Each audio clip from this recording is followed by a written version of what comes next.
malapit na pala yung April 8. Tuesday na yan, di ba? Lapit na nga. Anong meron sa April 8? Dito na ho magkakaalaman. Meron bang magtatago? At meron bang lalantad? Meron bang susuko? O merong manlalaban? Ayan.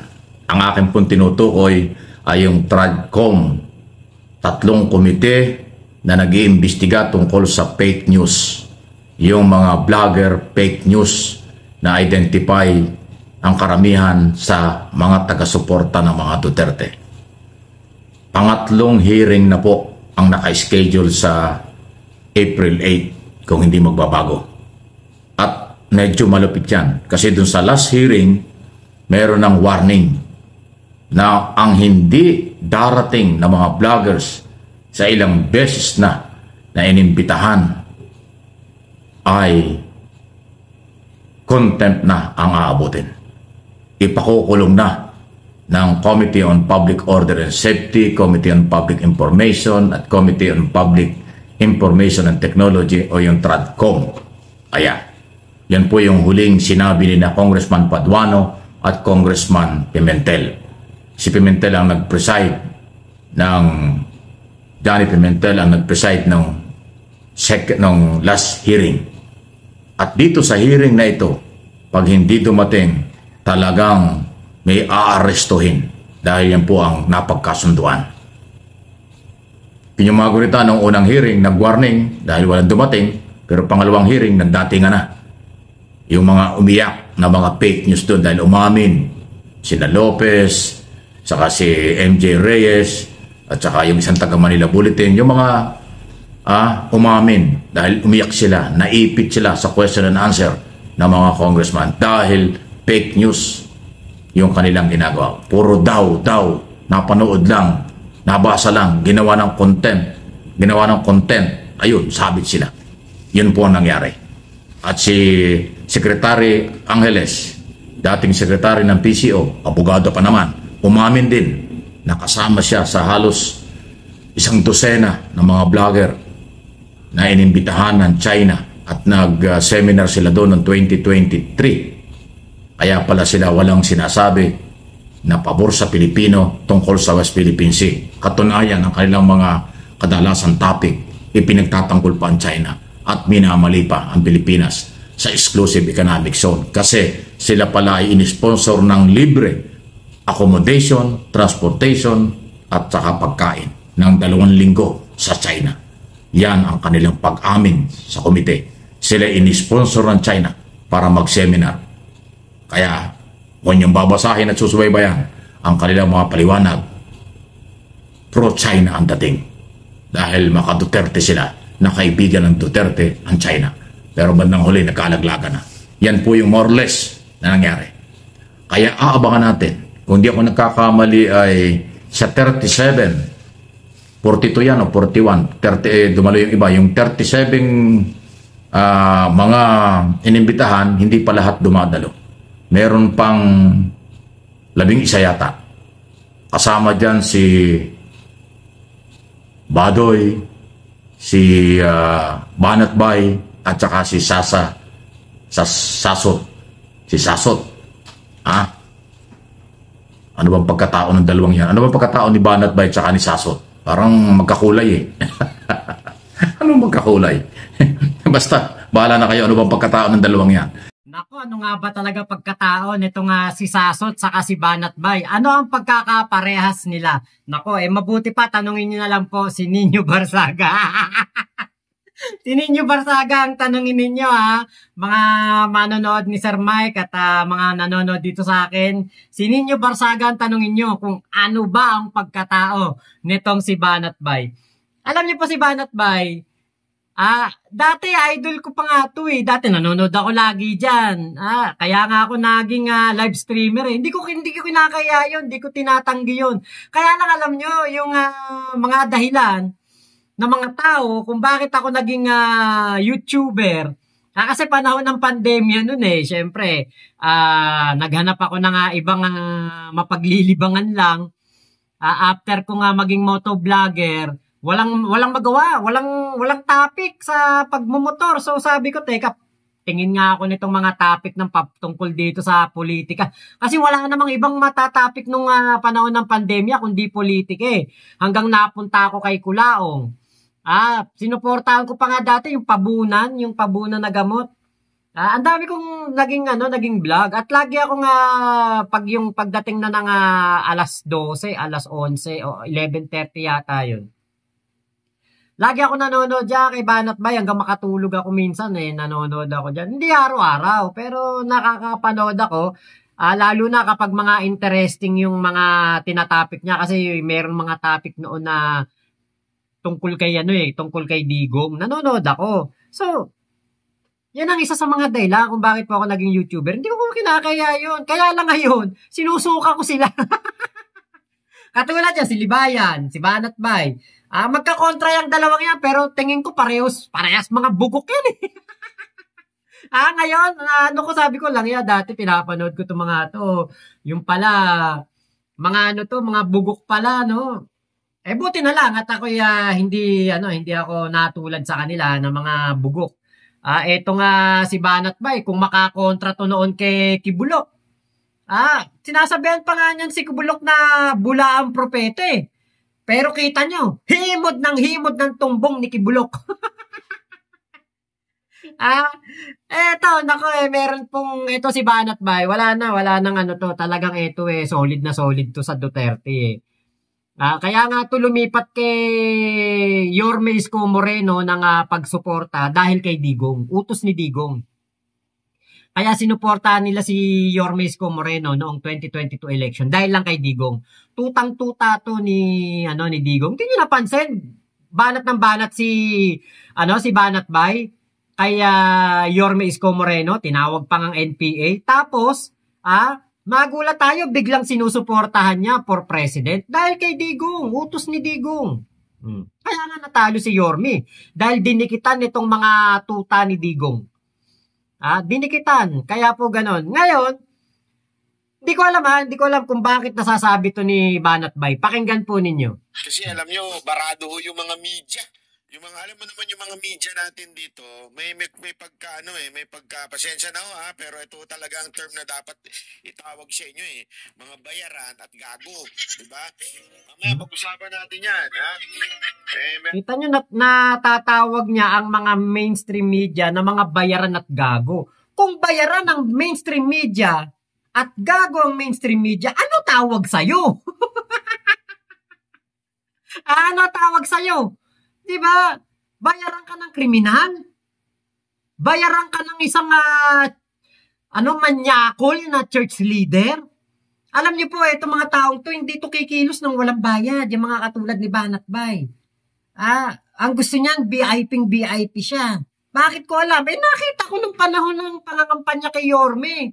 Nakakasama ko yung mga yan. VIP datingan yung mga yan.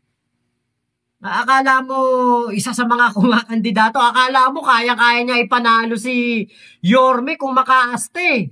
Pag umakyat na yan sa stage, akala mo kung sinong magaling. Ayun talo si Yorme. Biruin mo pagsasabihan mo na bayaran ang mainstream media.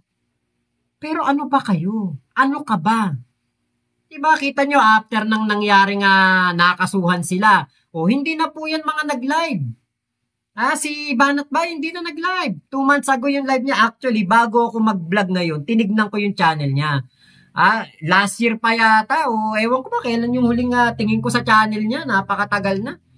Tinignan ko. Nakita ko na 2 months ago na siyang hindi nagla-live. Kasi siguro baka nakakasuhan na dahil sa may mga sinampang kaso si General Torre dyan Tapos, etong mga vlog niya, kung mapapansin ninyo, hindi na dun sa dati niyang parang studio gumagamit pa rin ng green screen.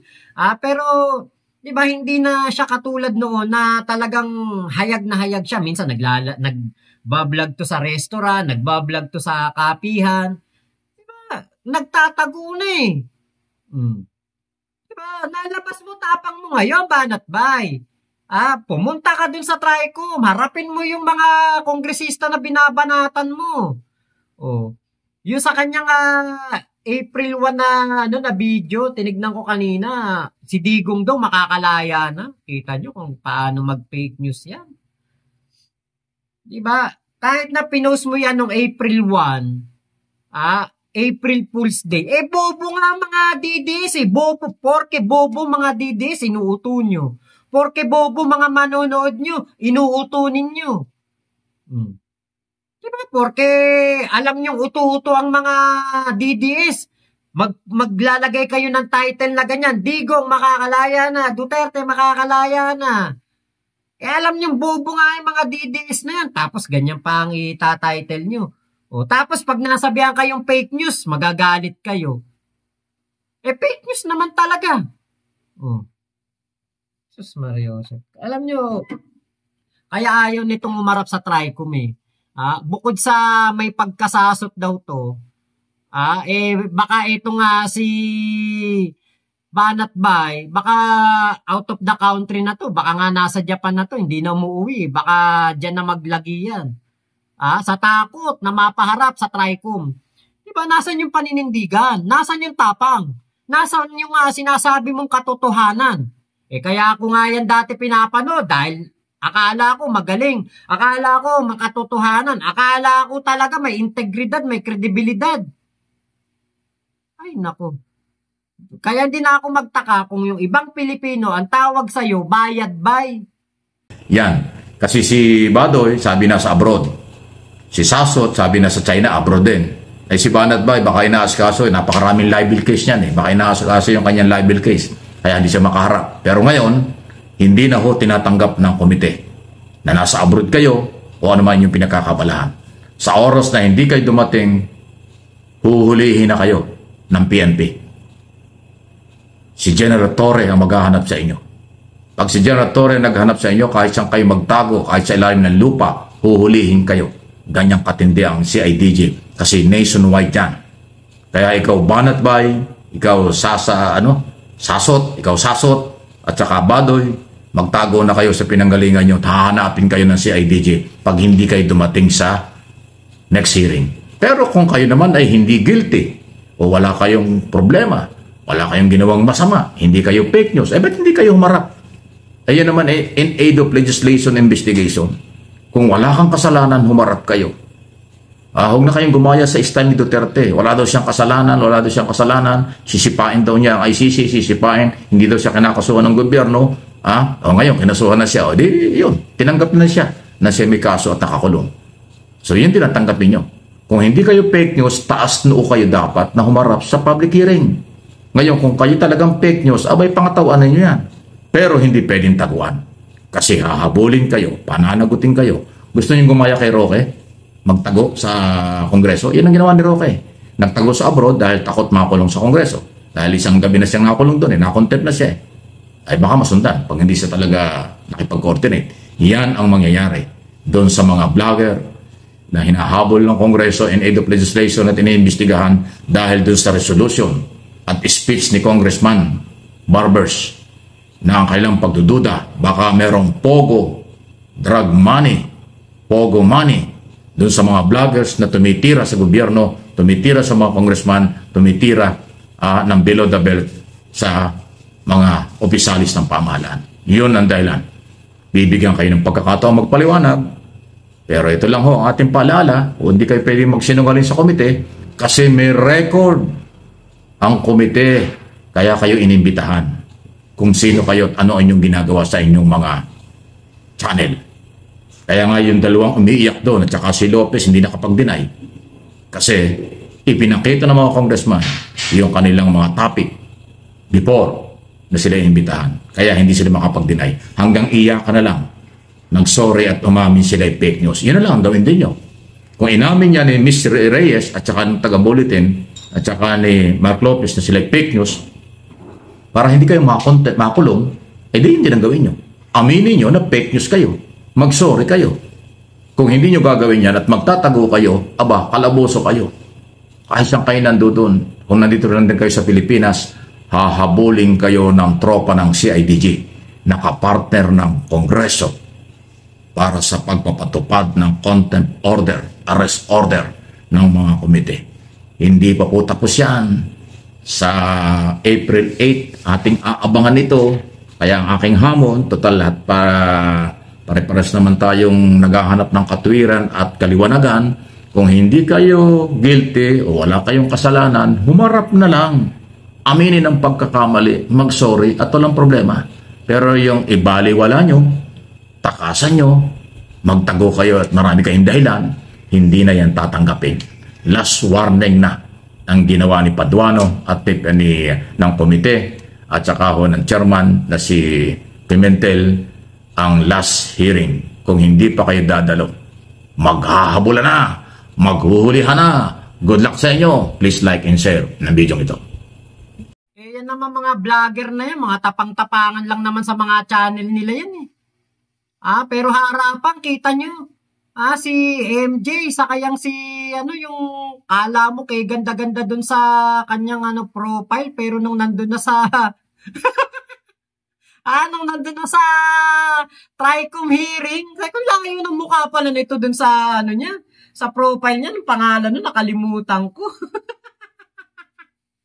Ay, naku talaga naman to mga, yun si Crisette Laureta, tiyo. Ang layo ng mukha. Alam niyo mga pinagtatanggal ng Facebook, yung kanilang mga account. Kasi umamin silang fake news sila eh. Umamin po sila na sila yung mga fake news. Umamin po sila na sila nagpapakalat ng disinformation. Hindi confirmed. Hindi clarified. Yung kanilang mga pinapalabas na informasyon. Kaya ginawa ni FB pagkatapos ng Congress hearing, TRICOM hearing, tinanggal po yung mga account nila. Pero, di ba, malaya naman silang makagawa ng panibago, pero alam niyo po yun, wala na silang integridad, wala na silang credibility, dumami na silang fake news eh. Tapos, pagkatapos po nilang umattend sa TRICOM, itong si Mark Lopez, alam mo yung parang inamin lang niya daw na fake news siya kasi andun siya sa TRICOM. Parang alam mo yung pinapangatawanan pa rin niya yung kanyang mga pinagsasabi na totoo. Kahit na nabunyag na debunk na ng Kongreso na fake news siya. Ito nga dalawang umiyak na mga vlogger, di ba? Si Crisette saka si MJ Kiambao. Ang tatapang niyan. Sa FB. Pag tinignan mo nga yung mga post niyan since 2017, 2018, yung mga post niyan sa FB, nako. Grabe, talagang kala mo talaga backup sila ng hukbong sandatahan ng Pilipinas. Talagang grabe, katatapang. Pero pagdating sa TRICOM, umiiyak. Grabe kung makapanita yan. Akala mo mga senador, akala mo mga presidente, vice president yan. Ganun eh. Kapag natungtong yung langaw sa kalabaw, ang akala nung langaw, mas mataas pa siya doon sa kalabaw. Yun yung nangyayari dyan sa mga vlogger na yun eh. Kasi alam nila, ang akala nila, backup talaga sila. Talagang akala nila nakalikod sa kanila mga makapangyarihang tao. Pero hindi nila alam kapag oras ng kagipitan, iiwanan sila. Hindi sila aakuin, hindi sila aarugain. Katulad na lang dito sa nangyari sa mga OFW sa Qatar. Ano sabi ni Harry Roque? Lumabas na kayo sa EDSA. Na tayo. Pakita nyo na yung inyong paglaban sa gobyerno. Ginawa ng mga taga-Qatar. Utu-utu yung mga taga-Qatar na OFW eh. Sumunod. Ano nangyari? Sino tumulong? Yung tinatawag nilang bangag, tinatawag nilang weak president, yun pa ang nakatulong. Yung vice-presidenteng sinusuporta nila, yung digong na yun na nakakulong ngayon doon sa ICC, natulungan ba sila? Wala. Kahit man lang silip sa kulungan nila, walang nagawa. Hindi sila kayang palabasin kahit pumunta pa si Sara Duterte doon. Hindi kayang palabasin. Kahit si Digong pa pumunta ng Qatar, hindi kaya. Walang makakapagpalaya kung hindi si PBBM lang. Hindi naman gobyerno si Digong eh. Kaya alam niyo po, ang mangyayari na lang dito, yung mga pinagtatanggol nila, lalo na nitong mga vlogger na to, puro pagtatanggol na lang. Pero oras ng kagipitan, iiwanan po sila. Tatalikuran sila niyan, hindi sila aarugain. Kapag mga nakasuhan yan, mga nakulong yan, naku, never man lang, kahit dalawin man lang sa kulungan yan, hindi. Lalo pa ngayon, humaharap sa napakabigat na mga problema ang mga Duterte. O, si Sara, impeachment. Si Digong, mabubulok sa kulungan. Si Pulong at si Baste, nanganganib matalo kasi wala na tatay nila.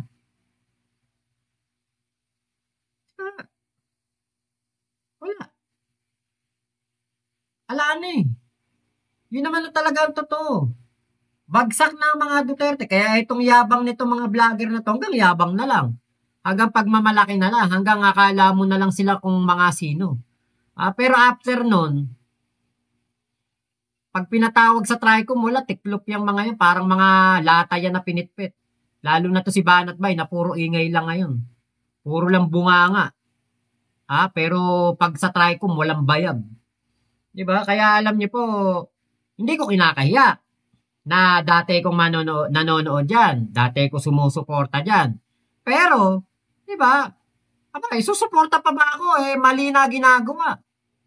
Doon pa lang sa kumampiyan kay Tebes, kay Bantag, kay Kibulok, kay Digong. Pero mo, 4 na kriminal lang pinagtanggol niya. Tapos sasabihin niya, mga bayaran, mga mainstream media. Ang kapal naman ang mukha mo. Sasabihin mo bayaran yung mainstream media. Ano tawag sa inyo? Libre lang ba yung ginagawa nyo? Ay nako. Kaya pala yung isang kaibigan ni Banat Bay, na kaibigan ko din, sinabihan ako, sabi sa akin, Boss Max, sayang, di ka kasi pro Duterte. Sabi ko, bakit? Ano ba yun? Ang ganda ng bigayan doon sa Davao. Sayang, di ka sumama kasi sa grupo nila Banat. Di sana, nakapunta ka rin din kay Kibuloy. Libre hotel, libre plane ticket, buffet pa ang kainan. Naku, nilibot pa daw sa Davao. Pinasyal pa. Diba? Imagine niyo po yun. Kaibigan nila yung nagsabi sa akin. Pero hindi ko napapangalanan. Kasi kapag sinabi ko kung sino yun, aawain nila. Dahil bakit sinabi sa akin yun? Kaya, nako. Di bali na lang. Di bali ng dito ako, nagbablog ako ng BBM na wala akong napapala kay BBM. Wala akong napapala sa gobyerno, at least alam ko, ito yung tama. Kaysa naman ang ipagtatanggol ko, mga kriminal. Wag na lang. Mamaya, mapanood pa ng mga anak ko yan, paglaki nila. Tatay, dati pala, ka pala? Vlogger ka pala ni Kibulok? Di ba manyakol yun? Nang bubulog yung gabi-gabi? Ng kanyang mga pastoral at kapag pinagsawaan na daw, pinapamigay daw sa mga kaibigan niya. Nakakaya yun. Diba? Mapanood na, di ba pinagtanggol mo pala dati, Dad, si Digong? Di ba, daming pinagurgur nun? Hala, kumakampi ka pala sa kriminal, Dad. Palibasa, yung iba dyan, mga nagbablog, mga hindi naman magkakaanak eh. Tingin ko, yung iba dyan, nagbablog, hindi magkakanak. Yung iba hanggang ngayon walang asawa eh. Ewan ko pa tinatanong ni boss, ni Sir Mike Abi yun, no? At natanong ni Sir Mike Abi yun, si Sasot sa si Banat ba yan, no? Kasi si Kuya Nino Barsaga may kasalanan yan eh. Tanungin niyo na lang si Kuya Nino Barsaga. Okay lang to. Ay, nako talaga. Salamat po sa pagsama nyo dito sa aking vlog na ito. Ingat po kayo. Nasaan mang panig kayo ng mundo. Mama chup chup. Love you, love you. God bless us all, Pilipinas. God first. Salamat po.